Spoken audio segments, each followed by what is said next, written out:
You're watching Talking Point on Strat News Global. I'm Amitabh Revi.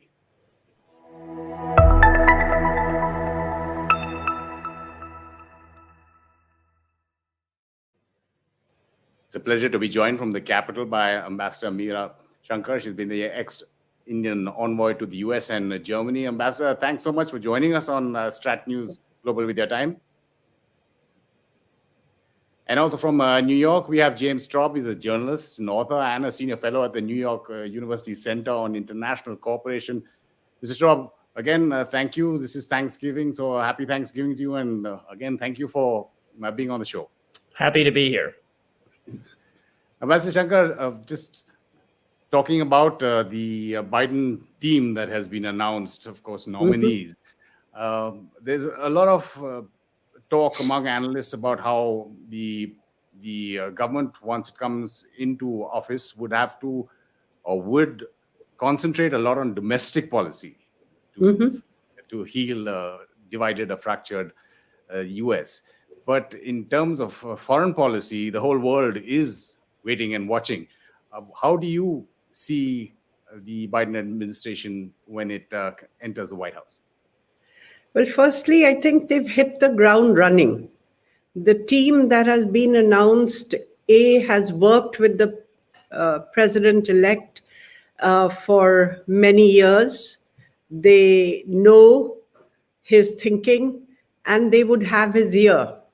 So that's something which is, welcomed across the world.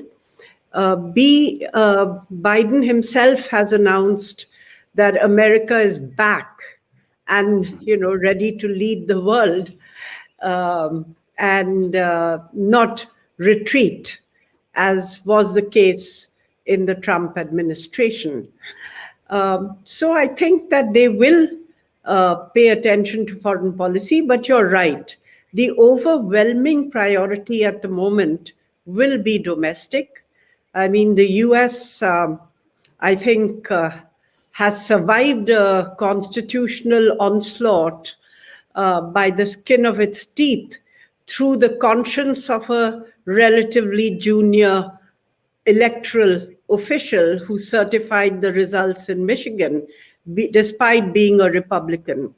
So, you have a huge polarization politically. You have the pandemic. You have very heated race relations with the Black Lives Matter movement. And you have an economy which is in serious trouble because of the pandemic. The two are related. So I think these are really going to take a lot of his energy. In the beginning, I think his overwhelming priority will have to be domestic.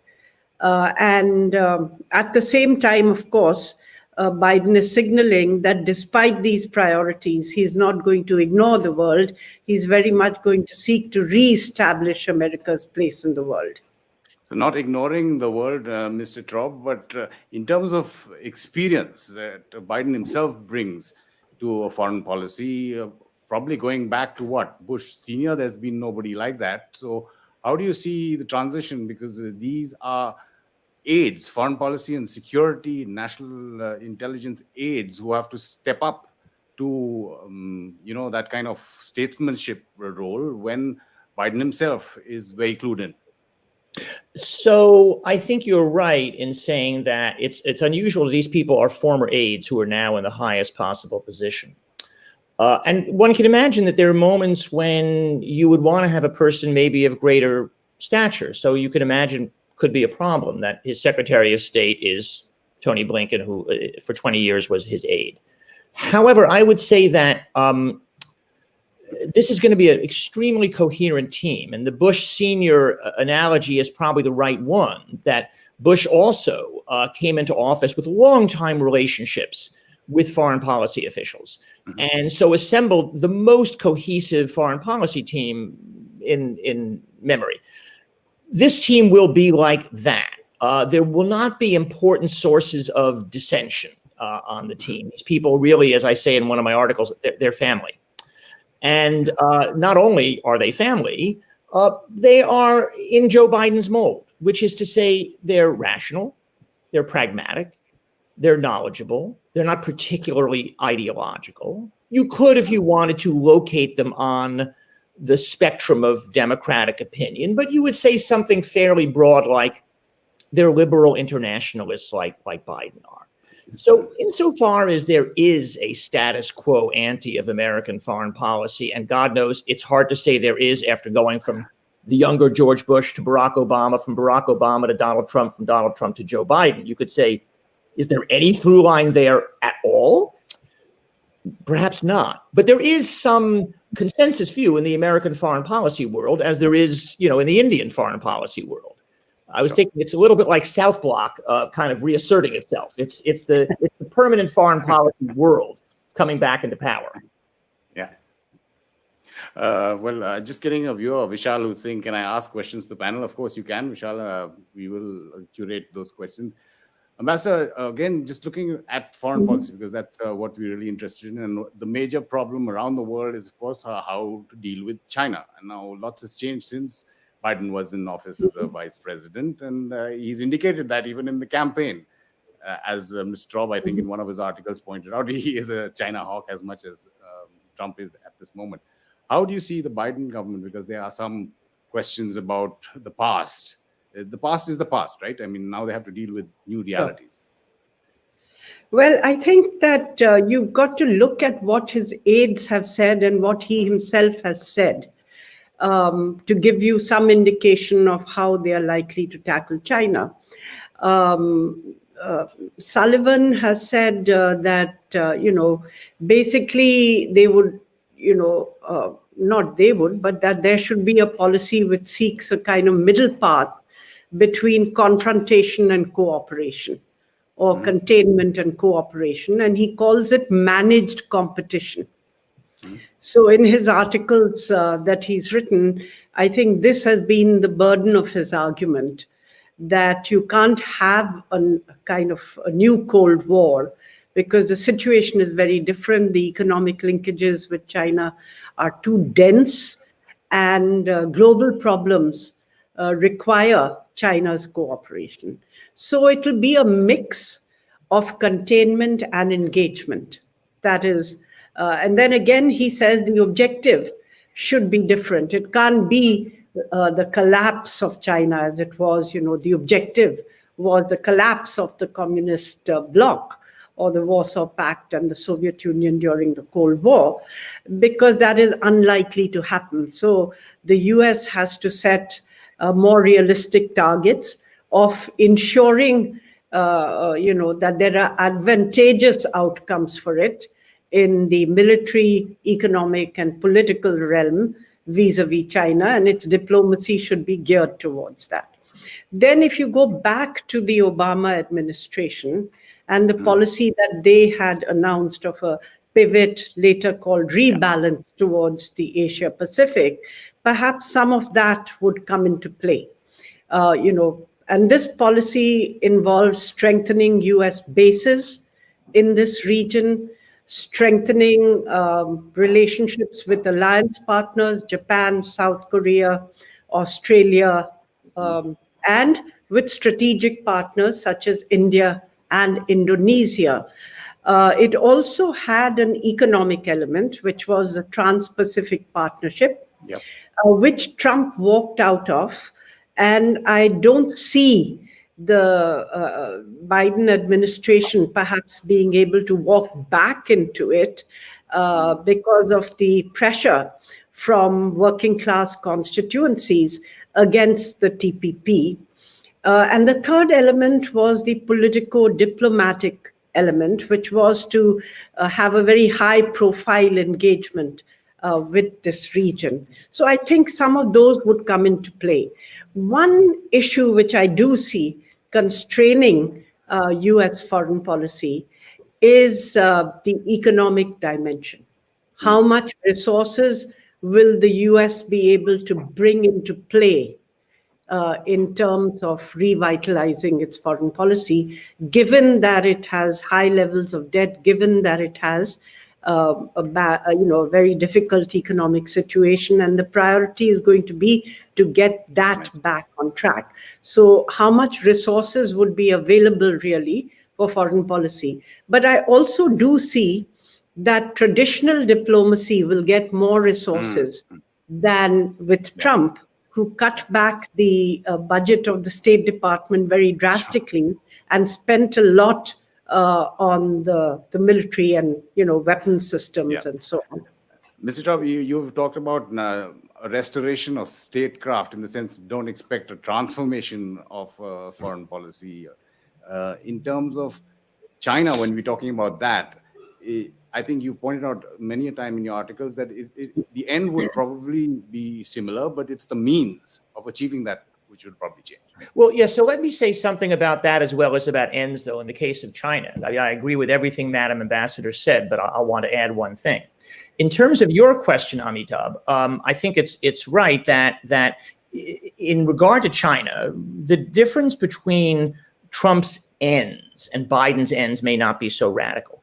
But Trump went about it in an almost random and chaotic way. That is, if your goal was to change China's economic and trade policies, the logical thing to do would be to gather all your allies on your side, because the one thing you have that China doesn't have is allies. So it's everybody against them. Instead of doing that, Trump picked a series of fights with the allies before he picked the fight with China, thus ensuring that all of them would be on the sidelines when he had this fight, which was pointlessly self-defeating. So, as I say in the article, statecraft has to do with matching available means, to desired goals. In that regard, there was no statecraft in the Trump administration. The professionalism of these people means that they will think that through very clearly. So I want to add one thing about ends, though, and I think this will be interesting in terms of Biden's relationship with China. So Trump picked a kind of weird ideological fight with China. Mike Pompeo, the Secretary of State, kept calling them the Communist Party, as if this were 1975. And it was kind of a preposterous way of approaching China. That said, though, Biden has a deep belief that democracy is on its back foot right now, and that there is a challenge to democracy both at home in the United States and other Western nations, and for that matter, one may say in India, and in the world. And so the competition with China is also a competition for what the world order is going to look like. And for Biden, this is the kind of the biggest of the games. And democracy has to win that competition. So he also sees the competition with China as a competition between the greatest of the democratic powers and the leading autocratic power. Yeah, I do agree with that. I do agree with that. You would expect a lot more words, say, on Kashmir or internal human rights in India as well, wouldn't you? I was thinking about that. What do you think, Madam Ambassador? I'm not sure myself. Well, first, let me just go back to China a bit. I think the global issues on which, the Biden administration is likely to seek Chinese cooperation are the pandemic and future health crisis. These are the issues they've outlined. Nuclear proliferation and climate change. I think these are going to be the priorities where they are going to seek to work with China and seek cooperation. And for the rest, I think the strategic competition will continue. Less unilateralism, and as Mr. Traub said, more efforts to create a coalition of countries by working with the allies and partners, other partner countries. On India, I think the strategic imperative of the relationship is really how to deal with the challenge of an increasingly assertive and sometimes even aggressive China in this region. And that, is a dilemma which has become more acute, not less acute. So I do see that will be the primary factor bringing the two countries together. And then, of course, there are, priorities which different administrations have. And the Biden administration, as Democrats traditionally have had, a greater emphasis on democracy, on democratic freedoms, on human rights. But my sense is that they would balance, and this is what Jake Sullivan has also said, they would seek to balance between American interests and American values. It's not going to be, like finger pointing at India or whatever. It really will be more an engagement on some of these issues and nudging us along. And in some cases, I do hope that we get nudged. So I think that's right. I think that in the case of the egregious human rights violators, autocratic countries, Egypt, Saudi Arabia, and so forth, this administration will strike a completely different tone from Trump. In the case of an important ally like India, with such important equities in regard to China, I don't think they'll be silent on those issues. I don't think India can expect to pass the way it has before, but I can't imagine that it's going to be a major factor in relations. Sure, but when you're talking about human rights and when you're talking about the most autocratic power in the world, China, just taking a question which has come in from Amitabh Pandey. Mr. Traub, how do you think Tibet policy will play? How much drastic and dramatic is it going to be? I mean, we saw what the Trump administration, Pompeo did in terms of a special envoy to Tibet. Is that Xinjiang, Hong Kong? Are those going to be major issues? Yes, but here's the but. These people know reality well. They understand that America actually has very little leverage when it comes to China's behavior in Hong Kong or Xinjiang, or in anything that China deems its domestic policy. I differentiate by the way, I differentiate that from things like South China Sea issues, which are state-to-state issues, where I think the Biden administration is going to be tough with China. So my guess is that the era of rhetorical silence will be over. This administration will speak openly about its criticism of China's policy in Hong Kong and elsewhere. But they'll also recognize, as the Obama administration recognized, that there's very little they can do. It's important for the world that the United States speak openly about these things, but it's also important for policy to recognize that having spoken, you can't really expect much change in China's policy. In terms of Pakistan, Ambassador, go ahead. Of some interest would be the conversation that President-elect Biden had with the Japanese Prime Minister, where he has, spoken up in defense of Japan's, right to protect its sovereignty over the islands. And, this is the first time earlier the US has assured Japan of its alliance commitment to defend Japan, but has been fairly circumspect about taking a position on the territorial dispute. They would say, we don't take a position on the territorial dispute. But this time, Biden has basically said that he would help Japan, stand with Japan against any efforts to, take those islands by force. Sure. From the east to the west, Ambassador, how do you see the Biden administration working with Pakistan? This is a question, I think, which is addressed to you. From Tanuj Abe Khanna, Democrats have a tendency to go soft on Pakistan like they did post the Abbottabad raid, which ultimately gave Pakistan a way out. Can we expect any different behavior now? I mean, terrorism is still an issue, but it's not as much of an issue as it was like a few years back. Again, I think you take Biden's own statements and Tony Blinken's statements saying they have no tolerance for terrorism of any kind, cross-border or otherwise, in South Asia. Secondly, they have experience of Pakistan, and I think the level of trust in that relationship has certainly come down. Don't forget, these are the people who conducted the raid against Osama bin Laden. Yes, Trump too had softened his position on Pakistan because of his desire to move his troops out of Afghanistan. And Pakistan was seen as vital to deliver the Taliban for a peace deal to the negotiating table. So I think to some extent the same position would continue.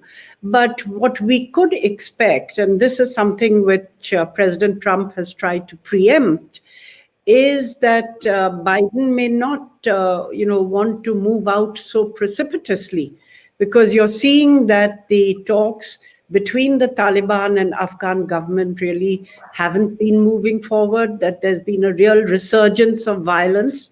And a lot of the international community is worried that the Taliban could just, seek to overrun the government if everyone moves out. NATO itself has said that they will remain, in Afghanistan till there's a clearer picture of what is going to emerge.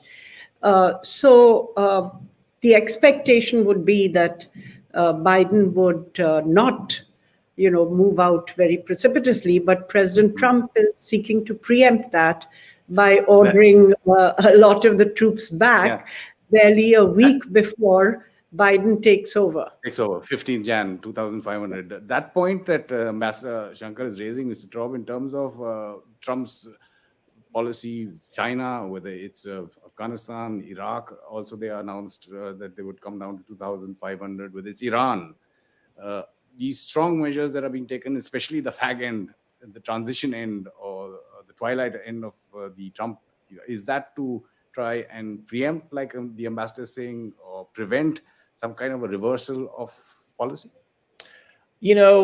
Attributing that level of policy seriousness to Donald Trump is usually a mistake. I think it's basically intended to make his successor fail. So yes, he wants to create these irreversible facts on the ground, but is that because of some commitment to a different vision of America's role in the world? No, I don't think so. I just think he likes the idea of throwing tax down on the road as the Biden car begins to approach the White House. But it could pose a problem. Certainly, if he had succeeded in withdrawing all troops from Afghanistan at a time when the Taliban still needs to be pushed hard in order to reach a deal, would be a disaster. I mean, the irony of this is that Biden was always the one pushing for fewer troops. I'm sure Madam Ambassador will remember, during those debates in 2009, Biden occupied the far edge of the spectrum of we should not have a major troop presence there. And he lost that debate, but he believes events have proved him right.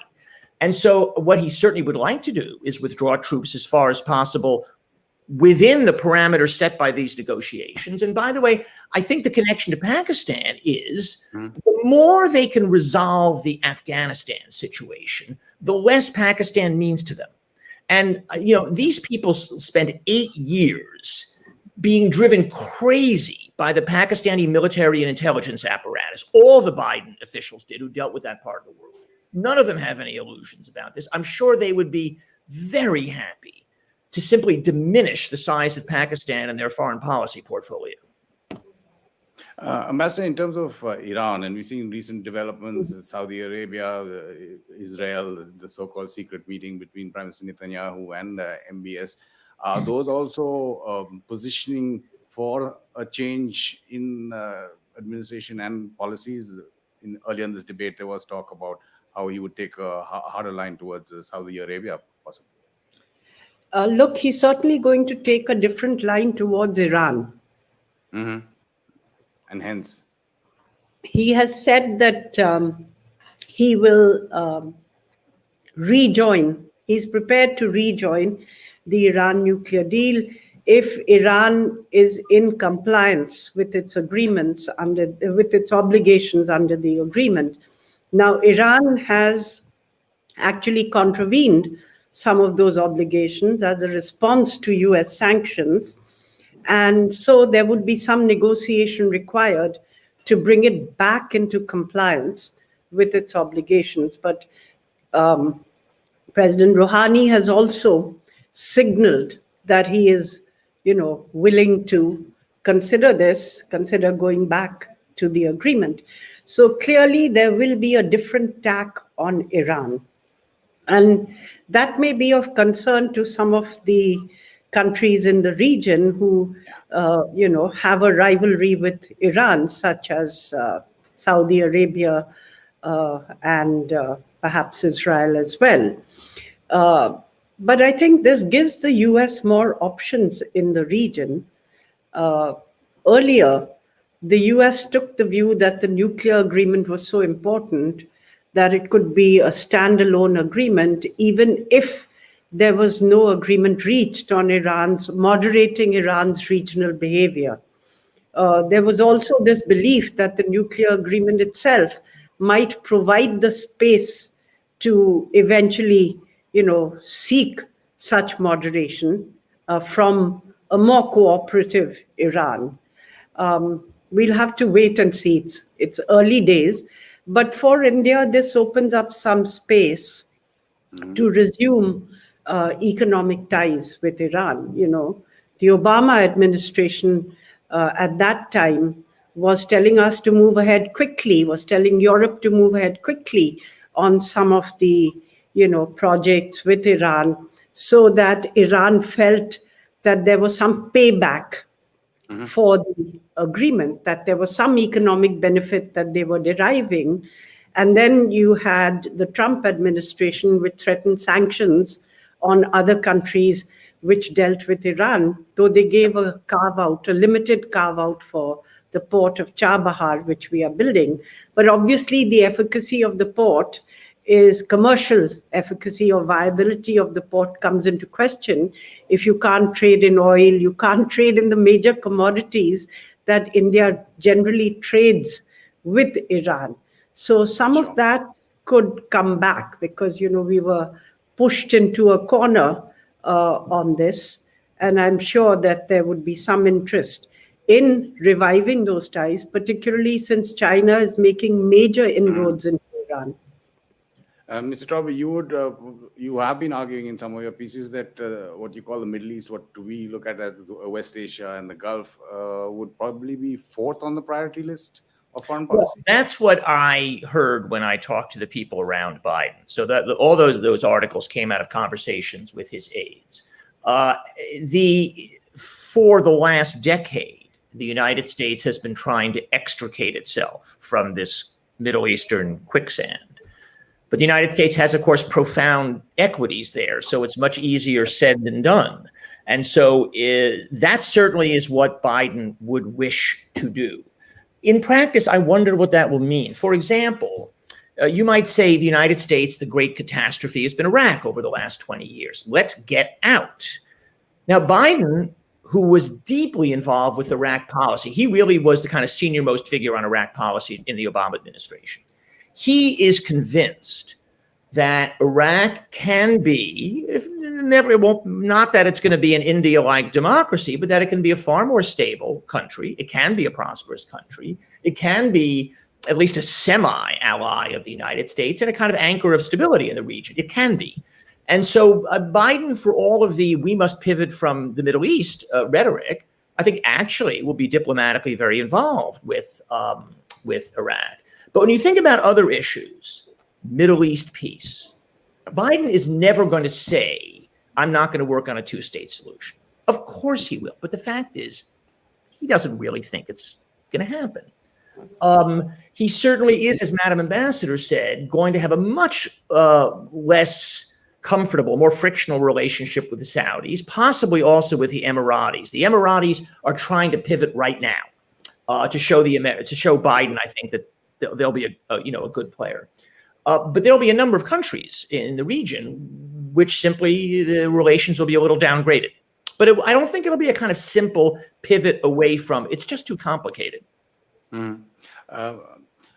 Ambassador Shankar, you were talking about Iran and how we had a carve out in terms of Chabahar. Now, how do you see Katsa playing out? I mean, two of the strategic enemies that the US sees currently is China and Russia. How do you see that playing out? Look, quite frankly, I think that, Russia has a strategic deterrent, but they don't have the economic muscle, technological capacity, or capability to really pose a serious challenge to America. I think that challenge comes primarily from China. And Sure. so But will America press us on, but say, the F-100? let's hope that they don't, and that there is, because you see, American sanctions on Russia have tended to push Russia towards the Chinese camp. It has led to a strategic intertwining of Russia and China in a way which nobody would have envisaged before. And so now there are high defense equipment sales, oil and gas pipelines, which were in negotiation for years and years and years, and they could never agree on the price.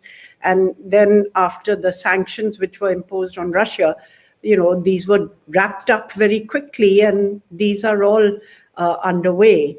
And Putin, who was asked whether he could consider or would consider a defense agreement with China, said he could consider it, but he didn't see any need for it right now. So I think at one level, it would be in in US interest to see if they can moderate their relationship with Russia, because it tilts that strategic triangle, China, Russia, America, towards the US, as Nixon had done with China. But it's a difficult question whether there would be a consensus and whether Russian behavior would, also facilitate this. But what Biden has said is that he will resume strategic arms limitation negotiations with Russia. He will extend the New START treaty, which will expire shortly after he takes over. And he is willing and open to discussions on a range of other arms limitation treaties with Russia. So that is something which should be welcomed. As regards CAATSA, countering America's adversaries through Sanctions Act, which would hit India's purchases of the missiles from Russia or other equipment, I think that there will be a waiver. There should be a waiver for India. We have a long-standing relationship with Russia in the defense field. And even today, between 60 to 70% of our defense equipment is from Russia. So there's no way that we can cut loose, and basically start buying from other countries. Mr. Traub, you want to take your comments on how Biden will deal with Russia, and if you want to say anything about that. So these guys got burned on Russia the first time around in the Obama tenure. I mean, I don't think they were terribly naive, but they hoped that they could have this reset, and it failed. And so I think there's a strong consensus among those people that Russia, unlike China, defines its interests almost negatively in regard to the United States. That is to say, from the point of view of Russia, the West must fail for Russia to succeed. Indeed, the West failing may be almost the definition of Russia succeeding. So their expectations of cooperation will be very modest, though there will be areas, and especially things like arms limitation, where that will be tried. But in the case of the Trump administration, there have in effect been two different policies. There's the Donald Trump policy, which is, I love Putin, Russia's great. And then there was the actual policy of the Pentagon and the State Department and so forth, which is Russia is our adversary. There will be one policy under the Biden administration, and that is one that's very easy to arrive at, because there really is not serious policy debate over the question of Russian intentions towards the United States. I mean, it's manifest. So the rhetoric will be much tougher. I think the question of reinforcing NATO troops along the eastern border, of reassurances given to all of those border countries, including the Scandinavian ones, as well as the Baltics, will be much more straightforward, and there will be a much more overtly frictional relationship with Russia. James Traub, thank you for your insight. And I want to end this discussion with a comment from Tanuj Abe Khanna, who says Turkey is going to be the new threat in the Middle East for the US. No Thanksgiving pun intended, but a happy Thanksgiving anyway. All right. Thanks very much. Ambassador Meera, Shankar, again, appreciate your time and thank you for joining us on Stat News as well. Thank you. And you can support our kind of journalism by going onto our website. Do support our social media handles. You can follow us on Twitter, on Facebook, and Instagram. You've been watching Talking Point on Stat News Global. I'm Amitabh P.